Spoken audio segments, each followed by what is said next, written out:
Hi! In front of me is Lenovo Legend, and today I would like to show you how you can manage apps permissions on this smartphone.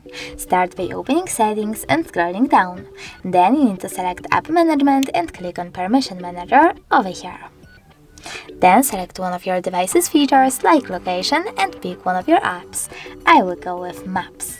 Then select one of those options by tapping on the best one for you. Allow all the time, allow only while using the app, ask every time, or deny. I will go with allow all the time, so now when I click on the back button and swipe up, as you can see, Maps just gained access to this device location. But you can always just select one of those apps like Maps, but this time select See All Maps Permissions. Then manage all of them only for Maps from here. Thanks so much for watching. If you enjoyed this video, don't forget to leave a like, comment and subscribe. Bye!